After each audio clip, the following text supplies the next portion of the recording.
అందరికీ జై శ్రీకృష్ణ.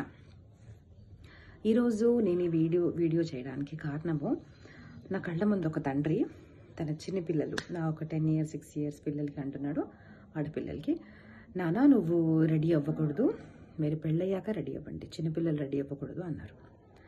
నేను అదేంటిదండి అన్నాను. వెంటనే పక్కనున్న ఒక లేడీ ఆడమనిషి అంటున్నారు, అంతే కదా, ఆడవాళ్ళు భర్త కోసం మాత్రం రెడీ అవ్వాలి, చిన్నప్పటి నుంచి ఎందుకు రెడీ అవ్వడము అన్నారు. సో దీని మీద నేను పూర్వం చేసిన ఒక వీడియో ఉంది, జస్ట్ ఫన్నీగా ఉంటుందని నేను యాక్చువల్లీ పర్సనల్ కోసం చేశాను, బట్ అది పోస్టెడ్ ఆన్ ఇన్స్టాగ్రామ్.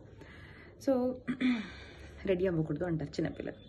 చాలామంది ఆడవాళ్ళు అందంగా ఉన్నారు, ఆడవాళ్ళు బాగున్నారు, ఆడవాళ్ళు రివీలింగ్ క్లోత్స్ వేసుకున్నారు కాబట్టి వాళ్ళ మీద రేప్స్ అవుతుంది అని అంటారు. ఇప్పుడు జస్ట్ ఒక ఇన్సిడెంట్ చూశానండి.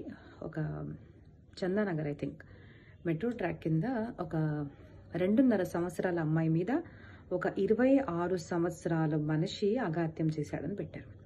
అమ్మాయి ఏం రివీలింగ్ క్లోత్స్ వేసుకొని ఉంటుందండి? చిట్టి పాప ఏం వేసుకొని ఉంటుంది? సో ఆడవాళ్లకు మనం సమాజంలో మనం సంస్కృతి, సభ్యత, వస్త్రాలు ఎలా ధరించాలని నేర్పిస్తారు, కానీ దానివల్ల సమాజం సుఖం పడదండి. సమాజంలో ఎప్పుడు కూడా ఉమెన్ సేఫ్గా ఉండాలి అంటే ఉమెన్కి సభ్యత నేర్పించడం కన్నా మెన్కి సభ్యత అనేది, అంటే పురుషులకు సభ్యత అనేది నేర్పించడం చాలా ఇంపార్టెంట్. పరదార మాతృవత్ అనేది మనం నేర్పించాలి. ప్రతి స్త్రీలో అమ్మని చూడు అని ఎప్పుడైతే ప్రతి మగవాడికి ఎప్పుడైతే నేర్పించబడుతుందో అప్పుడు ప్రతి ఆడది సమాజంలో సేఫ్గా ఉంటుంది. ఒక చిన్న సంఘటన మీకు చెప్తానండి. అంటే నేను విశ్లేషించిన ఎక్కువ పెద్దగా సాంకేతికంగా చెప్తాను. లక్ష్మణుడికి చాలా కోపం వచ్చిందనమాట. 4 months అయిపోతుంది, రాముడికి హెల్ప్ చేస్తా అని చెప్పి సుగ్రీవుడు రాలేదు. సో ఏం చేస్తున్నాడు సుగ్రీవుడు అని కోపంగా వస్తారు. ఇంకా ఆయన బలరామ స్వరూపం కదండి, కోపం వచ్చిందంటే పృథ్వీని కూడా ఇంకా పాతాళలోకంలో వేసేస్తారు, అందరు వణికిపోతున్నారు. అప్పుడు హనుమంతుడు చెప్పిన ఐడియాతో తార, వాలి యొక్క భార్య, వస్త్రాలన్నీ తట్టుకొని లక్ష్మణుడు ముందు వచ్చేస్తుంది అనమాట. ఎందుకంటే ఎందుకు తనకు తెలుసు, నేను ఇలాగా ఉన్నాను అంటే ఖచ్చితంగా ఆయన కళ్ళు పైకెత్తాడు. అంత కాన్ఫిడెన్స్ ఒక మ్యాన్ మీద. సో చూడండి, మీరు ఎప్పుడన్నా కోపం వచ్చింది అనుకోండి, కోపంలో మనం ఇలాగా ఉంటాము. ఇలా కింద చూసి కోపం చేయగలుగుతామా? కళ్ళు కింద అవ్వం కానీ కోపం అనేది నశింపబడుతుంది. కాబట్టి తను ఇంకా నన్ను చూడడు కదా, అలాగా కొంచెం డిస్ట్రాక్ట్ చేసిద్దాము, కోపం కూడా తగ్గిపోతుంది. కింద చూస్తాడు ఆయన, ఖచ్చితంగా తెలుసు ఆయన సంస్కారం గురించి. కాబట్టి తార అలాగా వస్తుంది, ఆయన కింద చూస్తాడు, దానివల్ల తన కోపం తగ్గుతుంది. అలాగా సుగ్రీవుడి మీదకు కూడా కోపం తగ్గి వాళ్ళ మీటింగ్ జరగాలి అన్న ప్రసంగంతో ఇది మనకు రామాయణంలో వస్తుంది ప్రసంగం. సో ఇలాగా ఆడవాళ్ళు నగలు ధరించకూడదు, చిన్నపిల్లలు ధరించకూడదు, ఓన్లీ ఆడవాళ్ళు మొగుడు కోసం అంటే భర్త కోసం మాత్రమే ధరించాలి అన్నది వెరీ రాంగ్ థింగ్ అండి. మనము చిన్న పిల్లలకి కుమారికా పూజనం ఎప్పుడైతే చేస్తామో అప్పుడు చిన్న పిల్లలకి అన్ని ఆభరణాలు మనం ఇవ్వాలి అని మనకు దేవి భాగవతం కూడా చెప్తుంది.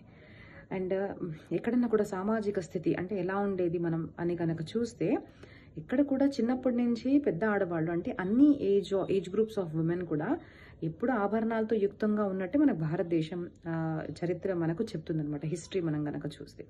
తర్వాత భారతదేశంలో 7 వారాల నగలు అనేవి ఉన్నాయి. మనం పైనుంచి కింది దాకా కనుక చూస్తే పట్టీలు, వంకీలు, గాజులు, ఉంగరాలు, చౌకీ ఎన్నెన్నో ఆభరణాలు, ఇక్కడ ఎన్నెన్నో ఆభరణాలు, మొక్కుకి సో మెనీ థింగ్స్ ఆభరణాలు అనేవి ఉన్నాయి. అంగరాగాలు అంటే మేకప్ అనేది సంస్కృత భాషలో, ఇవన్నీ ఉన్నాయి మన దగ్గర.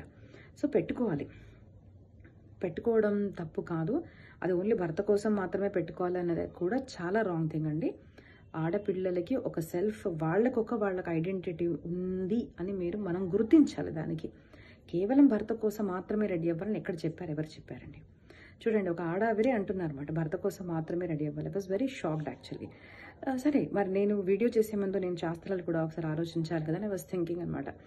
మనము భాగవతం, రామాయణం ఇవన్నీ కూడా ఎక్కడ చూసినా కూడా I never found it that ఆడపిల్లలు రెడీ అవ్వకూడదని. ఎక్కడ చూసినా కూడా చిన్న పిల్లలు దాంట్లో పట్టీలు వేసుకున్నారు, ముగ్గు పొడుకుంది, గాజులు వేసుకున్నారు, కంఠం అంటే కంఠి అంటారు సంస్కృతంలో, కంఠి వేసుకున్నారు, ఇవన్నీ పూలు పెట్టుకున్నారు, ఇలాగా అన్నీ మనకు పురాణాల్లో ఉన్నాయి. సో ఇలాంటి ఉన్న మెంటాలిటీ ఉన్న మెన్కి నాకు నవ్వొస్తుందండి. ఇది వాంట్ టు కంట్రోల్ అనమాట. ఉమెన్ ఏంటిది అంటే భర్త కోసం మాత్రమే రెడీ అవ్వాలి. ఎక్కడ చెప్పారండి ఇలాగా? It's absolutely wrong thing. Women has their own self identity. అమ్మవారికి కూడా మనము మొత్తం ఆభరణాలతో అలంకరిస్తాం కదండి దేవాలయంలో. అయితే ఏం చెప్పారు అంటే ధ్యానం చేసేటప్పుడు అమ్మవారి యొక్క పాదాలని మీరు ధ్యానం చేయండి అన్నారు. ఎందుకంటే మనిషి ఎంత వికృతమైన వాడు అంటే, అందరు కాదు బట్ నార్మల్ పీపుల్ శరీరాన్ని చూశారు, ఆకారం చూశారు అంటే వాళ్ళలో వికారం వచ్చేస్తుంది. సో అమ్మవారిలో కూడా అమ్మదనం చూస్తారో లేదు అన్న దాంతో అమ్మవారి యొక్క పాదాలకి మనము ధ్యానం చేయాలి అని చెప్తారు. ఎందుకు ఈ మాట చెప్తున్నానంటే, ఒకసారి నా లైఫ్లో ఒక పర్సన్ ఏమన్నారంటే, ఆవిడంత అందంగా ఉన్నారు, అసలు ఇంట్లో నుంచి బయటికి రాకూడదు అన్నారు. సో నేనేం ఆలోచిస్తాను అంటే, అందం అన్నది మనిషిలో కన్నా చూసే వాళ్ళ కళ్ళల్లో ఉంటుందండి.